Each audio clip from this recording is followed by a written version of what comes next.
Ayun mga boss, good day or good night sa inyo dyan. Ito ibabahagi ko sa inyo mga boss, itong kadalasan na sira na na-encounter ko dito sa ating Easy Ride 150Q. So hirap siyang umandar, tapos minsan ayaw na talaga umandar.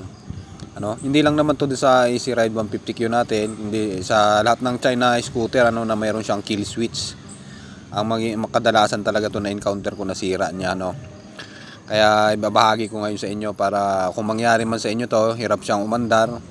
Minsan nga ayaw pa umandar. Pag napaandar mo tapos biglang namatay, ayaw na naman umandar. Ito yung magiging problema niya mga boss. Tapos wala siyang kuryente. Huwag agad CDI yung ating pupuntahan at titingnan.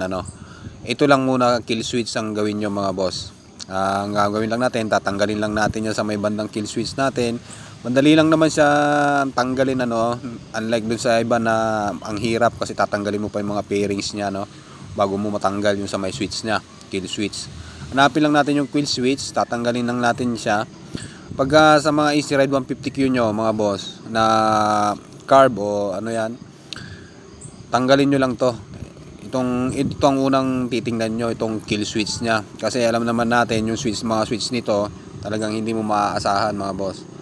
Tatanggalin lang natin siya. Ayan, may cover pa, Effective to mga boss. Mula nung ginawa ko to, ang ginawa ko, kinat ko na siya. Kinat ko tapos pinagdugtong ko siya mga boss, yung connection niya pinagdugtong ko na para wala nang problema.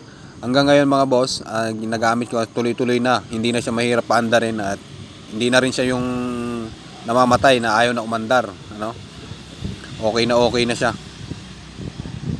Ayan, buksan lang natin. Ipapakita ko sa inyo kung paano ko siya ginawa. Ayan.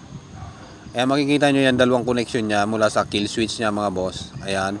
Pinutol ko na yan. Ayan, Hindi na talaga, aminin naman natin sa hindi, talagang hindi maganda yung switch niya, Kung ayaw nyo naman tanggalin kasi safety feature nga yan. Ang problema kasi, imbis na safety features yan, magkakaroon ka naman ng problema pagdating ng araw, Diyan nagkakaroon ng problema. Nawawalan ng kuryente, ayaw umandar. Ayan, pinagdugtong ko na siya, tapos nilagyan ko lang ng glue para hindi siya magdikit-dikit, dinikitan ko lang ng glue. Ayan, putol na yan mga boss. So ganun lang, para pag na-encounter nyo yan, ito muna tingnan nyo, tanggalin nyo kung may pagbabago ba.